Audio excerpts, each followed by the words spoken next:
नमस्कार दोस्तों। आज आपके लिए लेकर आई हूँ मालती जोशी जी की कहानी प्रतिष्ठा। दोस्तों, कहानी पसंद आए तो लाइक, शेयर और सब्सक्राइब ज़रूर कीजिए। साड़ियों का ढेर जैसे जैसे ऊंचा होता जा रहा था, कम्मों का दिल बैठा जा रहा था। उन कीमती साड़ियों की चकाचौंध से उसकी आंखें पथरा गई थी और भैया थे कि उन्हें एक भी साड़ी पसंद नहीं आ रही थी। अम्मा के दिए हुए 200 रुपये उसकी मुट्ठी में पसीज रहे थे, पर उन्हें भैया को सौंपने का उसका साहस नहीं हो रहा था। भैया के उस और बैठी भाभी भी शायद इसी संकोच में डूबी हुई थी, इसीलिए अपनी पसंद नापसंद का इजहार करने से कतरा रही थी। अम्मा ने रुपये उन्हीं के सामने तो दिए थे। जब वे लोग चलने लगे तो अम्मा ने एक और लेकर उसे हौले से समझा दिया था, पैसे बच जाएं तो एक धोती तू भी अपनी ले लेना, पर पहले से बोलना नहीं। कम्मो ने सोच लिया था कि पैसे बच रहे तो वह अम्मा के लिए भी एक अच्छी सी साड़ी ले लेगी। पता नहीं कब से वे ही पुरानी चली आ रही हैं। भैया की शादी पर 4-6 साधारण सी जुड़ गई थी बस। समधी आने से आई हुई कामदार साड़ियाँ तो अम्मा ने चाची को ही पकड़ा दी थी। अब मुझ पे क्या ऐसी धोती अच्छी लगे, अम्मा कहती रही। पर सच तो यह था कि वे चाची को कुछ अच्छा सा देना चाहती थी। भैया की शादी की सारी टीमटाम उन्हीं की बदौलत संभव हुई थी। वहीं बारात चढ़ी थी, उसी बंगले में डोला उतरा था, फिर बदले में कुछ तो करना ही था। घर से चली थी तो लगा था अम्मा ने उसके हाथ में खजाना रख दिया है, यहाँ आकर अपनी हैसियत पता चलती है। उसे तो मालूम भी ना था कि दुनिया में इतनी महंगी साड़ियाँ बिकती है। अपनी याददाश्त में उसने सबसे महंगी साड़ी भैया की शादी के लिए खरीदी थी, 90 रुपये में। एट होम के दिन पहनी भी थी, पर ऐन वक्त पर चाची ने घुड़क दिया, ये जापानी जारजेट कहाँ से उठा लाई बिन्नो, आजकल कोई पहनता भी है। और फिर उन्होंने अपनी ही एक भारी चंदेरी निकाल कर दी थी। पूरी शादी भर चाची अम्मा को, दीदी को, कम्मों को साड़ियाँ पहनाती रही और नौकरों चाकरों के बीच फुसफुसाती भी रही, दुल्हन का चढ़ावा तो बाद में जाएगा, पहले तो इन्हीं लोगों का नेक करना पड़ता है। उस अपमान की याद से उसे झुरझुरी सी हो आई। आंखें खोलकर देखा, भैया उसी तरह देख परख रहे थे। भाभी चुपचाप सिर झुकाए हाँ हूँ कर रही थी। अचानक उसे एक काल्पनिक सहेली की याद हो आई। भैया, आप लोग देखिए, मैं ज़रा सुकेश से मिल आऊँ, टेस्ट का पूछ लूँगी, कल कॉलेज नहीं गई थी ना। और रुमाल में बंधे मुड़े तुड़े नोट भैया को पकड़ाकर बाहर चली आई। बाहर आते ही लगा एक बोझ सा सिर से उतर गया है। वह कुछ देर तक पड़ोस की दुकान पर रेशम की लच्छियों का मोल भाव करती रही, साड़ियों के फॉल देखती रही। 15-20 मिनट बाद दुकान में लौटी तो साड़ी पैक की जा चुकी थी। भैया ने 10 रुपये और बिल उसे थमा दिया। 178 की साड़ी, 12 का ब्लाउज पीस। बिल देखा और उसे खुद ही झेप आई। उसे इस तरह फौरन बिल नहीं देखना चाहिए था। भाभी ने क्या सोचा होगा, लेकिन भैया को भी इस तरह बिल और बचे हुए पैसे लौटाने की क्या ज़रूरत थी। अब भाभी ने पूछा, अब क्या घर चलो। भैया ने रूखी आवाज़ में जवाब दिया। तब कम्मों को ध्यान आया कि उनका चेहरा तमतमाया हुआ है।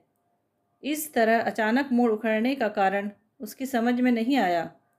पहले तय हुआ था कि लौटते समय कॉफ़ी हाउस चलेंगे, इसीलिए शायद भाभी ने पूछा भी था। वैसे एकाएक प्रोग्राम बदल जाने का कम्मों को दुख नहीं हुआ। भैया के साथ कॉफ़ी हाउस जाते उसे डर भी लग रहा था। एक आध बार सहेलियों के साथ ज़रूर गई थी वहाँ, पर तब तो मन पर कोई टेंशन ही ना रहता था। लेकिन भैया के सामने वह छुरी कांटे से खा भी नहीं सकेगी, ना ही हाथ से खाने का उसे साहस होगा। भाभी के सामने ही झिड़क देते भैया तो और किरकिरी हो जाती। तांगे में बैठकर सीधे वे लोग घर ही आ गए। भाभी को ये तांगे बहुत भा गए हैं, बस जब भी बाहर जाएंगी इन्हीं पर। तांगे से उतरकर कम्मो तो सीधे घर आ गई। भैया भाभी सामने शर्मा जी के यहाँ अपने डेरे में चले गए। जब भी कम्मो उन्हें वहाँ जाते देखती है, मन इतना भारी हो जाता है। भाभी के आने का आनंद ही आधा रह जाता है। जब पहली बार उसे मालूम हुआ था कि इन लोगों के लिए शर्मा जी के गेस्ट रूम्स लिए जा रहे हैं, तो उसे बहुत बुरा लगा था। उसने अम्मा से कहा भी था, यह क्या करने लग जाती हो अम्मा तुम? पता है भैया इतने नाराज़ होंगे।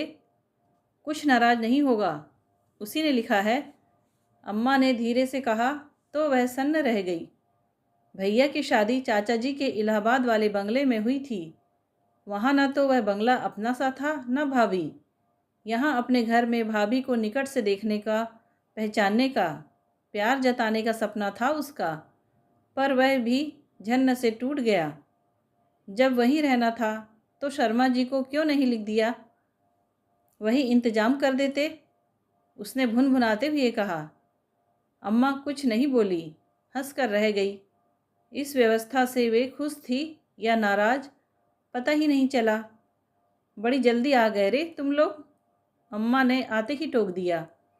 दरअसल वे जो पूछना चाहती थी वह कम्मो ताड़ गई थी। उत्तर देने से बचने के लिए चुपचाप कपड़े बदलने चली गई।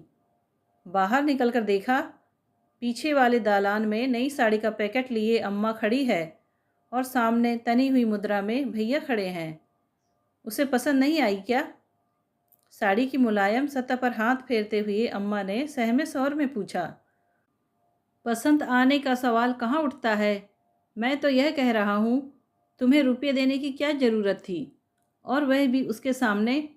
मुझसे कह भर देती मैं। लेकिन बेटा, ये हम अपनी तरफ से दे रहे हैं, तू तो उसे ज़िंदगी भर पहनाएगा, उड़ाएगा। हाँ हाँ, आपकी तरफ से देना था, इसीलिए तो कह रहा हूँ। पहली बार घर पर आई है, उसके पीहर वालों ने सोचा होगा कुछ चीज़ बनवा कर देंगी। वह ना सही, पर कम से कम साड़ी तो ढंग की देनी थी। 200 रुपल्ली देकर भेज दिया। जानती हो, उसके घर में पहनने की साड़ियाँ 150 से कम की नहीं हैं। भैया की आवाज़ क्रमशः ऊंची होती जा रही थी और उसी अनुपात में अम्मा का चेहरा काला पड़ता जा रहा था। कम्मो का मन हुआ कि भैया को झिंझोड़ कर पूछे, रुपये तुम्हारे लिए रुपल्ली में कब से बदल गए? कम्मो बेटे, हमारा सामान लगा देना। गुसल खाने से निकलते हुए बाबूजी ने आवाज़ दी। जी बाबूजी, कम्मो ने कहा और अम्मा जी की तरफ देखने लगी। सोमवार है ना आज?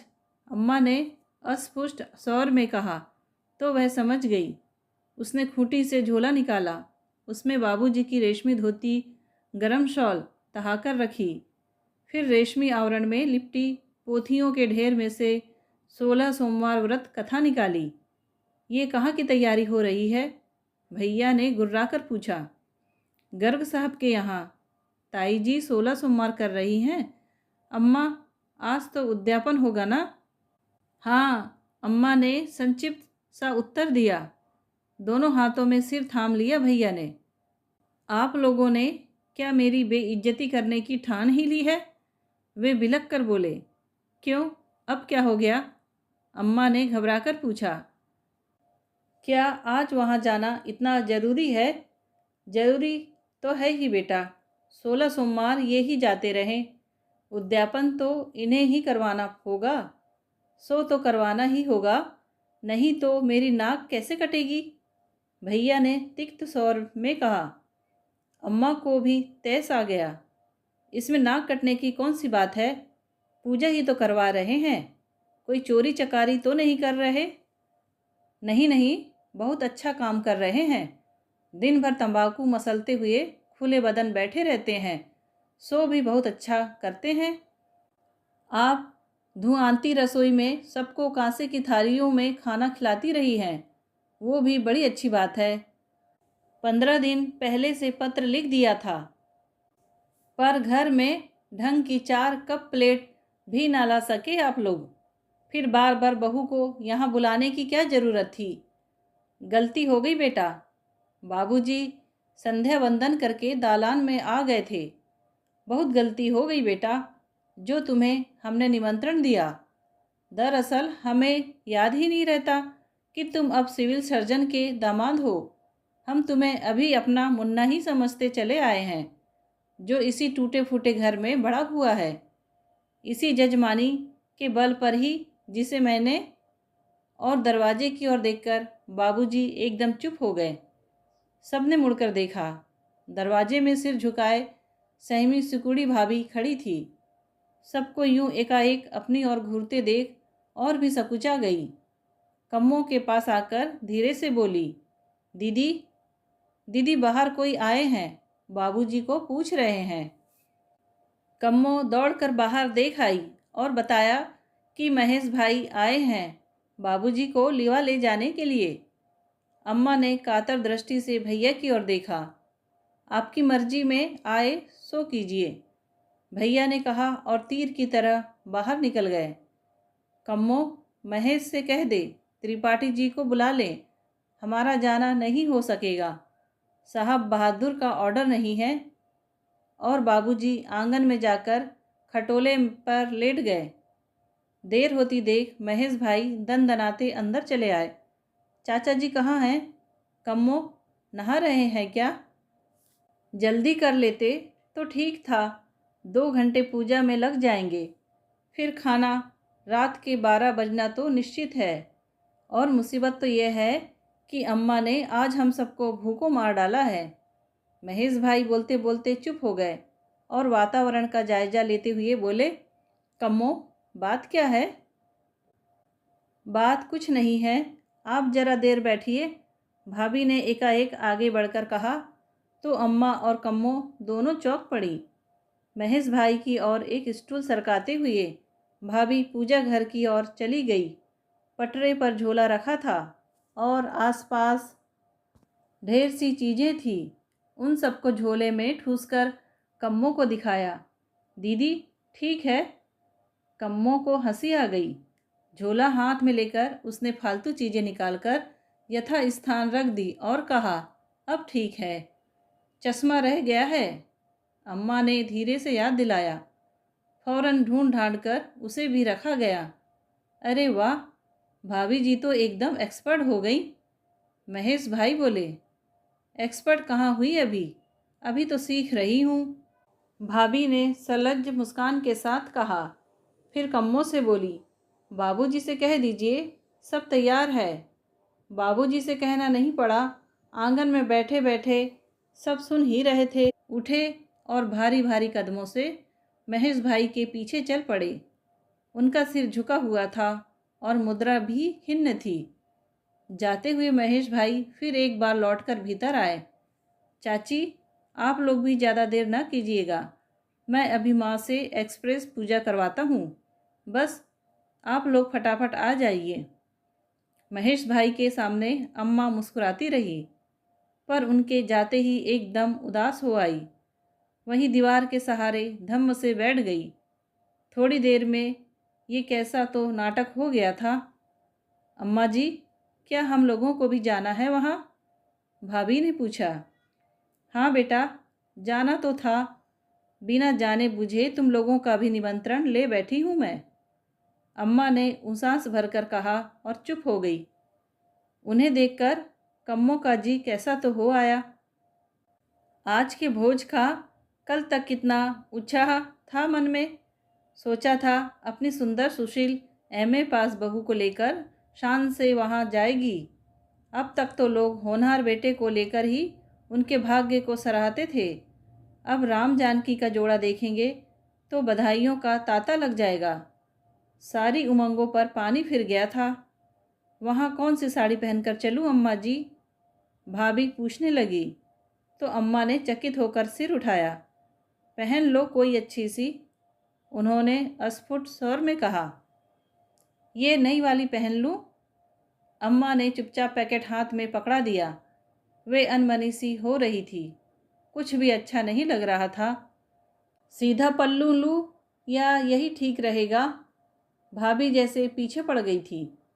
देखो बहू, इस बार अम्मा की आवाज़ जरा तेज थी, पहले अपने साहब से पूछाओ, बाद में हंगामा वो करेगा और पास पड़ोस में फजीयत हमारी होगी। यह कोई तुम्हारा बंगला नहीं है। घर से घर सटा हुआ है। जरा जरा सी बात पर लोग कान पर भाभी के कानों तक जैसे अम्मा की बात पड़ी ही नहीं। कम्मों को खींचती हुई बोली, चलिए दीदी, आज आप हमारी पसंद की साड़ी पहनेंगी। और उसे घसीटकर ही अपने साथ ले गई। शर्मा जी के यहाँ गेस्ट रूम में अंधेरा था। दरवाजे खुले हुए थे। भाभी ने अंदर पहुंचकर स्विच दबाया और कमरा रोशनी से नहा उठा। पलंग पर भैया गुमसुम से लेटे थे। दोनों को देखकर उन्होंने दीवार की ओर मुंह फेर लिया। भाभी ने अपना सूटकेस उठाकर कम्मों के सामने उलट दिया। लगा जैसे फिर से वह चैताली के शोरूम में पहुंच गई है। दीदी, अम्मा जी सोच रही होंगी, कैसी लालची लड़की है ना? क्यों, एकदम नई साड़ी ही मांग बैठी। पर क्या करूं, नया कपड़ा देखते ही मन फिसल जाता है ना। कम्मो पूछना चाह रही थी, क्या आपको साड़ी सचमुच पसंद आ गई है? पर अवसर ही न मिला। भाभी भैया का सूटकेस खोलकर उनके कपड़े निकाल रही थी। प्रेस बंद पैजामा, कुर्ता उनके सिरहाने रखते हुए भाभी ने उन्हें झकझोरा। अब उठिए भी, यह कोई सोने का वक्त है? मुझे परेशान मत करो। भैया गुर्राए। नहीं करूँगी, बस आप जल्दी से हाथ मुँह धोकर तैयार हो जाइए, देर हो रही है। कहाँ जाना है? वहीं जहाँ बाबूजी गए हैं। मैं नहीं जाऊँगा, बस बोर मत करो। और भैया ने चादर मुंह तक ओढ़ने की कोशिश की, पर भाभी ने बीच में ही पकड़ लिया और कहा, वाह, जाएंगे कैसे नहीं? 16 सोमवार का निमंत्रण है। इस तरह नकारा जाता है कहीं? पाप लगता है। भैया एकदम उठ बैठे। वाह, तुम तो एकदम अच्छी खासी पंडिताइन बन गई यहाँ आकर। पाप पुण्य की बात करने लगी। उनके स्वर में व्यंग था। तो पंडिताइन नहीं हूँ? क्या कोई मैं अंग्रेज हूँ? पंडित के घर पैदा हुई, पंडित के घर ब्याही गई, और क्या कहोगे मुझे? फिर एकदम भैया के पास बैठकर नरम स्वर में बोली, देखो प्लीज़, आज मना मत करना, तुम्हें हमारी कसम है। सोचो तो, आज अगर हम लोग ना गए तो 4 लोगों के बीच अम्मा बाबूजी की क्या साख रह जाएगी। अपने घर तो हम अपनी मर्जी से जीते ही हैं। यहाँ आकर अगर सबका मन ना रख सके तो आने का अर्थ ही क्या हुआ? कम्मो चुपचाप वहाँ से खिसक गई। उस अंतरंग वातावरण में अपनी उपस्थिति उसे बड़ी फालतू सी लग रही थी। और फिर घर पर अम्मा भी थी, अकेली उदास। वे क्या यूं ही उदास रहेंगी? खुशी के ये थोड़े से क्षण उनके साथ भी तो बांटने होंगे। दोस्तों, कहानी सुनने के लिए आपका धन्यवाद।